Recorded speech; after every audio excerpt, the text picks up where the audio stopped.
صاحب جس طرح ابھی عامر صاحب نے بات کی ہے کہ خبریں آ رہی ہیں اور سی پیک سلو ڈاؤن ہو رہا ہے، کیا واقعی میں سی پیک کو بھی خطرات لاحق ہیں؟ اور جس طرح سے عاصم سلیم باجوہ صاحب ابھی اس عہدے پہ ہیں تو کیا ان کو اب اس پہ رہنا چاہیے یا چھوڑ دینا چاہیے؟ جیسے عامر نے کہا، ہم تو پہلے دن سے کہہ رہے تھے کہ مشکل ہو جائے گا ان کے لیے، بلکہ آنریبل ایگزٹ تو یہی بنتی تھی کہ انہوں نے ایس پی ایم بھی چھوڑ دیا تھا، وہ چھوڑ دیتے، ان کو سپیک بھی چھوڑ دیتے تو شاید بڑی حد تک یہ ڈسٹ جو ہے نا بیٹھ چکی ہوتی، لیکن یہ سوٹ کرتا ہے اس کو، اپوزیشن کو بھی شاید سوٹ کرتا ہے، میرا خیال ہے کہ باجوہ صاحب کی پوزیشن پہ رہیں، اور بڑی حد تک میرا خیال عمران خان صاحب کو بھی سوٹ کرتا ہے کہ باجوہ صاحب اتنی جلدی ان کی حکومت یا اس کو چھوڑ کے نہ جائیں، ان کو بھی سوٹ کرتا ہے۔ یہ بات شاید میرا خیال عاصم سلیم باجوہ صاحب کو بڑی دیر سے سمجھ آ رہی ہے کہ ان کا وہاں پہ رہنا جو ہے وہ ان سے زیادہ وہ حکومت کے لیے وہ کارآمد زیادہ۔ مثلا اب آج مریم نواز صاحبہ نے جو اٹیکس وہ کرتی ہیں یا پوزیشن کر رہی ہے، وہ کس پہ کر رہی ہے؟ وہ عمران خان صاحب کو تو اب وہ اپنا وہ نہیں سمجھتے، وہ سیدھے کا سیدھا اٹیک جو ہے نا وہ عاصم سلیم باجوہ صاحب پہ کرتے ہیں۔ وہ عمران خان صاحب کو سوٹ کرتا ہے کہ ٹھیک ہے جی کہ آپ کا رخ جو ہے نا، توپوں کا رخ جو ہے نا انہی کی طرف اس میں رہنا چاہیے تاکہ اسٹیبلشمنٹ کا اور یا اپوزیشن کے تعلقات وہ خراب رہیں، اور یہ تھوڑے سے میرے میں وہ ہوتا ہے نا ایک آپ کو کمپیریٹیو دیکھنا پڑتا ہے کہ اگر میری حکومت نہیں ڈیلیور کر رہی تو آپ کے لوگ بھی تو ان پہ بھی سوال و جواب اٹھ رہے ہیں۔ اب آپ کو یاد ہوگا عامر صاحب کو پتہ تھا، بڑی خبر چلتی تھی یہاں پہ کہ یہ جو ہے اپنے یہ پنجاب کے ہمارے چیف منسٹر صاحب ہیں، ان کو محرم کے بعد ہٹا دیا جائے گا، شاید بڑے اس پہ اور بڑی کنفرم خبر تھی۔ اس کے بعد آپ نے سنا دوسرا مہینہ لگ گیا کہ محرم کے بعد ہٹا دیں۔ ریزن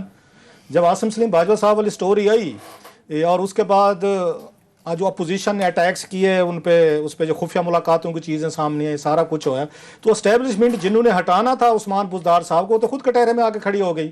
اب وہ کس طریقے سے جائیں اور عمران خان صاحب کو کہیں کہ حضور آپ کی ہماری انڈرسٹینڈنگ ہوئی تھی کہ بزدار صاحب کو ہٹانے ہم نے محرم کے بعد اب ہٹائیں۔ سو عمران خان صاحب کو سوٹ کرتا ہے کہ اسٹیبلشمنٹ کے ساتھ میچ ان کا لگا رہے کہ اس پورے کرائسس میں اگر آپ دیکھیں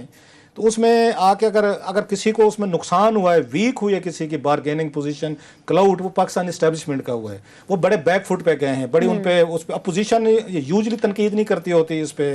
مطلب ہم دیکھتے رہتے ہیں کہ وہ اس پہ اسٹیبلشمنٹ اتنی کھل کے کرے جتنی کھل کے انہوں نے کی ہے۔ سو لہٰذا ابھی بزدار صاحب از سیف، جو میری اب مجھے لگ رہا ہے اب جا کے بزدار صاحب کو نہیں یا عمران خان صاحب کو نہیں کہا جا سکتا کہ اپنا بندہ فارغ کرو تو اسے ڈیلیور نہیں کر، کیونکہ عمران خان صاحب کے پاس اب عاصم سلیم باجوہ صاحب والا ایک ایکسکیوز آیا ہوا ہے کہ بھائی صاحب یہاں بھی تو معاملات اس طرح کے نہیں ہیں، کیونکہ اگر بزدار صاحب پہ الزامات لگ رہے تھے تو وہ الزامات تو عاصم باجوہ صاحب پہ بھی لگ رہے ہیں۔ سو عمران خان صاحب از کوائٹ ہیپی کہ کم از کم، کیونکہ ان کے ذہن میں نفسیاتی طور اور روحانی طور پر بٹھا دیا گیا ہے کہ بزدار صاحب چلے گئے تو پھر رہیں گے آپ بھی نہیں۔ سو ان کو آخری دم تک انہوں نے پروٹیکٹ کرنا ہے، اور اس وقت خود کو اپنے آپ کو بڑی کمفرٹیبل پوزیشن میں فیل کر رہے ہوں گے، جو اس وقت اسٹیبلشمنٹ کا اشر ہو رہا ہے، جو عاصم سلیم باجوہ صاحب کا ہو رہا ہے کہ ان کی اپنی پوزیشن عمران خان صاحب کی اس سے زیادہ وہ ہوئی ہے، میں سمجھتا ہوں اسٹرانگ ہو گئی ہے، لہٰذا ایک پنچنگ بیگ چاہیے۔ اپوزیشن کے ہاتھ میں جیسے عامر نے کہا ایک پنچنگ بیگ آ گئی ہے، اور یہ بات اب وہ اگر اس پہ بھی آگر ریزائن کرتے ہیں، سپیک پہ بھی کرتے ہیں، بات نہیں رکے گی۔ نیکسٹ ان کا کیا ہوگا، جو مریم کہہ بھی رہی ہے کہ اب ان پہ جی اے ٹی بنے،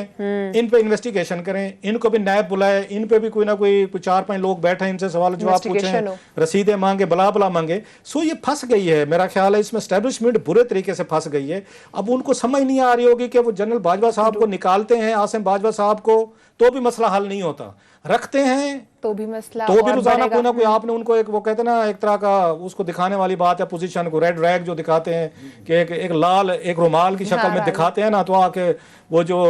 اس میں اسپینش ان کی ٹریڈیشن ہے تو بول آ کے آپ کو ہٹ کرتا ہے، تو ریڈ ریگ کے طور پر استعمال کریں گے۔ ہر دفعہ کوئی بھی بات ہوگی، کوئی سوال آپ